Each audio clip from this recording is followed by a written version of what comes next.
eu sou Paula Jones, eu sou socióloga, eu sou cofundadora e diretora-geral da CT Promoção da Saúde, que é a antiga Aliança de Controle do Tabagismo. Vou falar aqui hoje sobre uma agenda que está muito ligada com a minha área de formação, que é desenvolvimento internacional, que é como que o mundo se organiza, os países se organizam de forma multilateral para a gente dar conta de lidar com os desafios que a gente tem aí na sociedade, né? Quais são as referências e como são as discussões e como elas acontecem nesse âmbito dos países que compõem a Organização das Nações Unidas.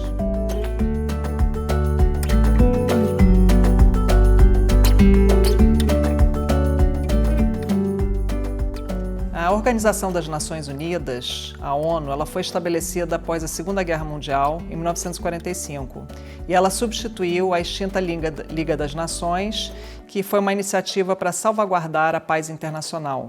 A ONU se propõe a desenvolver relações amistosas entre os países, realizar a cooperação internacional para resolver problemas mundiais de caráter econômico, social, cultural e humanitário.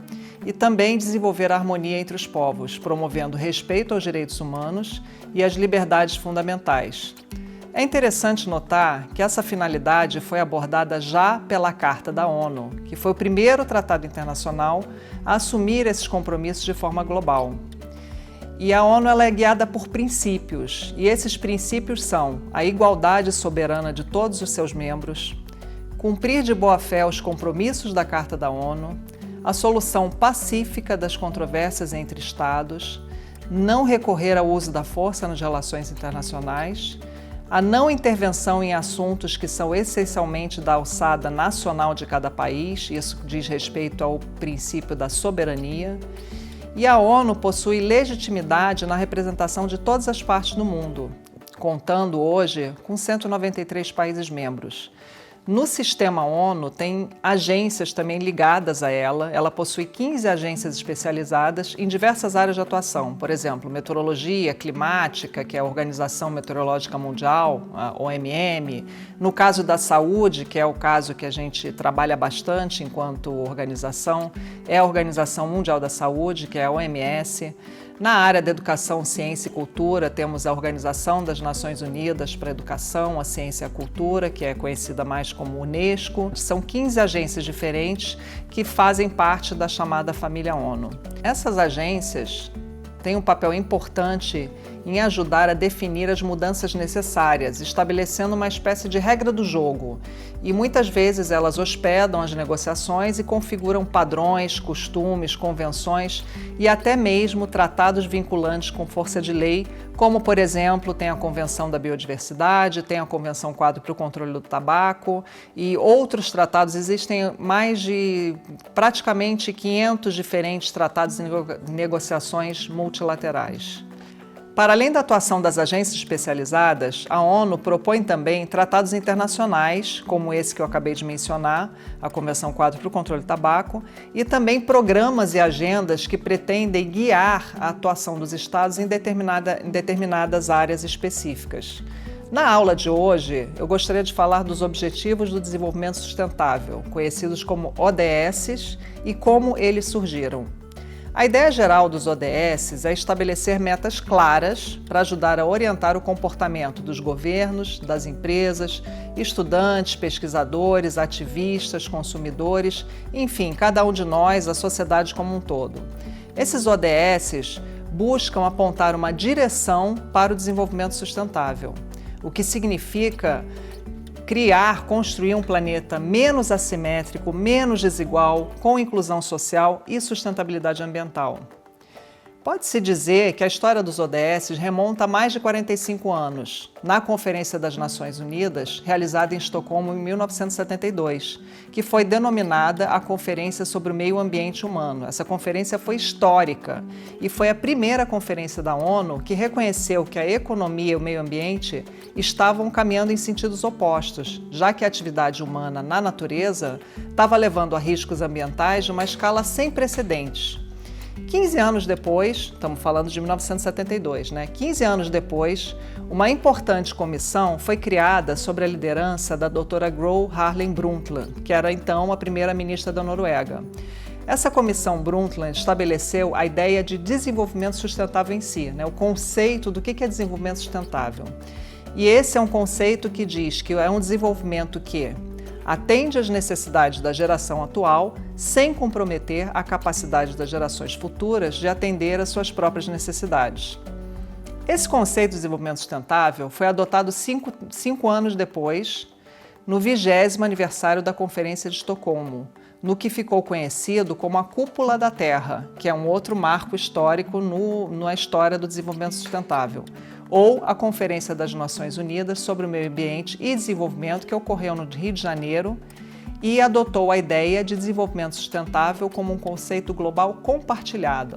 Essa foi a famosa Eco 92, ou Rio 92, que foi realizada no Rio de Janeiro, onde 3 grandes acordos ambientais multilaterais foram adotados. Um deles foi a Convenção Quadro das Nações Unidas sobre a Mudança do Clima, o outro foi a Convenção sobre a Diversidade Biológica e o outro foi a Convenção das Nações Unidas de Combate à Desertificação. Foi um momento da história em que foi muito inspirador, em que havia uma verdadeira crença de que, nossa, agora o mundo, né, com essas diretrizes, vai caminhar no sentido da gente ter um modelo de desenvolvimento que não seja tão nocivo para a saúde, para o meio ambiente, para o planeta como um todo. Foi um momento de muita esperança, né, que quem estava no Rio de Janeiro nessa época vivenciou esse momento. Mas, no entanto, esses acordos ainda não foram suficientes para promover o desenvolvimento sustentável. Por isso, 20 anos depois, em 2012, mais uma vez os Estados-membros da ONU se reuniram no Rio de Janeiro numa conferência que ficou conhecida como a Rio+20.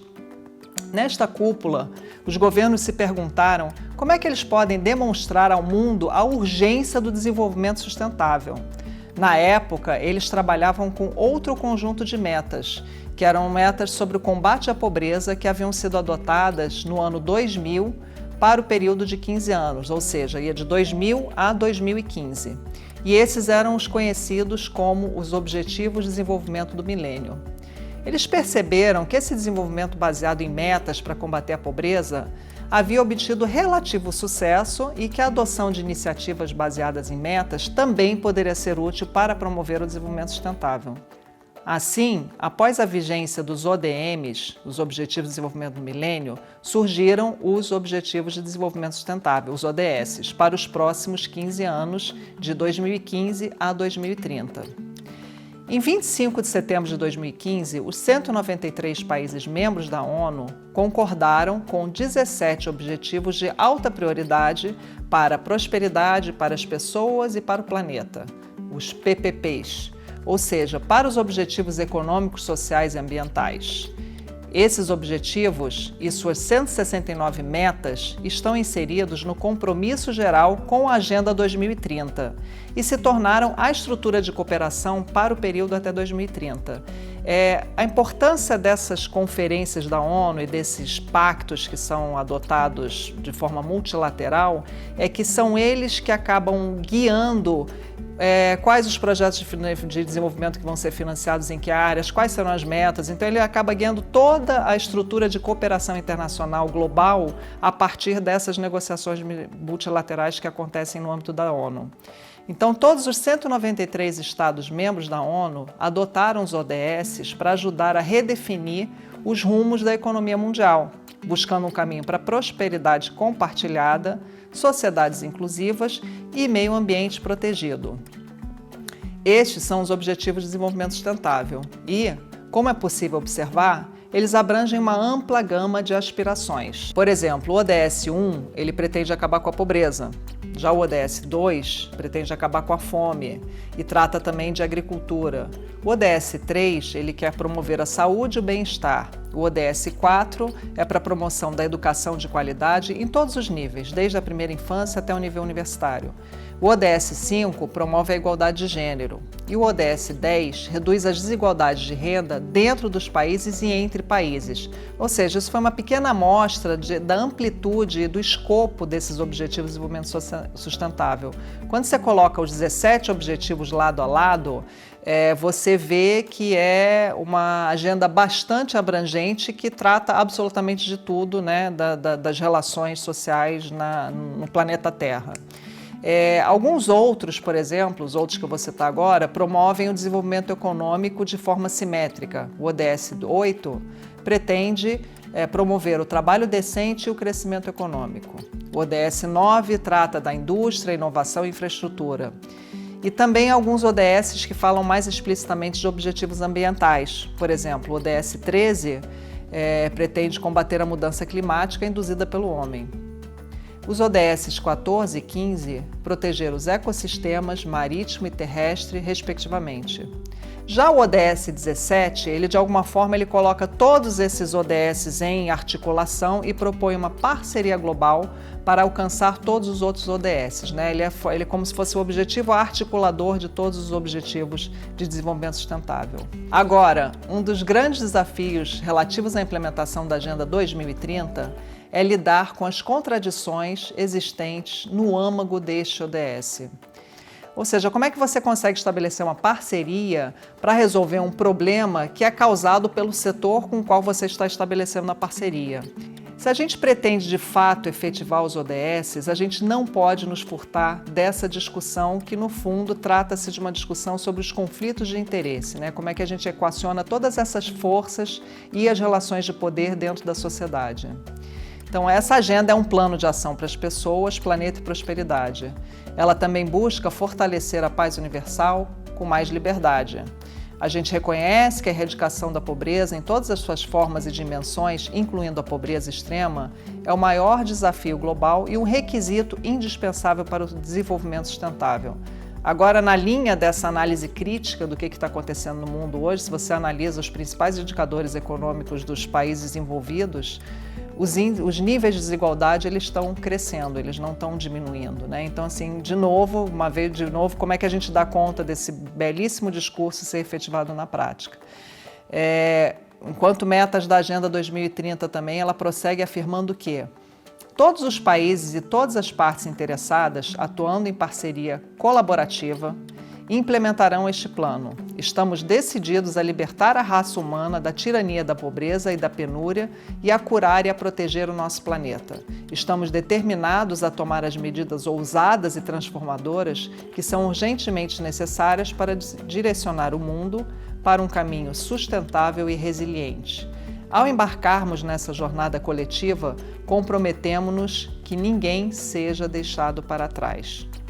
Na verdade, a gente precisa que cada cidadã, primeiro, conheça essa agenda. Então, é importantíssimo que, além de participar dessas aulas, você tenha o cuidado de ler a declaração inteira. Porque a declaração que foi assinada, a resolução aprovada, ela não se compõe apenas dos 17 objetivos. Ela tem toda uma base, um preâmbulo que fala sobre a visão que se espera dessa declaração, que fala sobre os princípios nos quais ela se baseia, e aí é que aparecem os ODS. E depois que vem o quadro, onde você tem os 17 grandes objetivos de desenvolvimento, tem uma parte que é importantíssima para nós, para os cidadãos e cidadãs, para os movimentos sociais, que é como a gente vai fazer seguimento dessa declaração, como é que a gente vai monitorar essa declaração.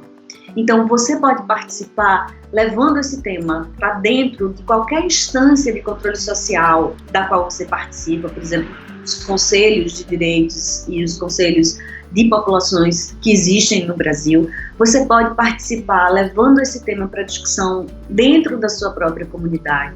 Você pode participar levando essa discussão para dentro da sua casa, porque desenvolvimento sustentável significa fundamentalmente que nós vamos ter que mudar os nossos paradigmas, não só no nosso padrão de atuação política, mas também na forma como a gente se relaciona com o mundo. E esse é um convite para que você, como pessoa, como cidadão, participe.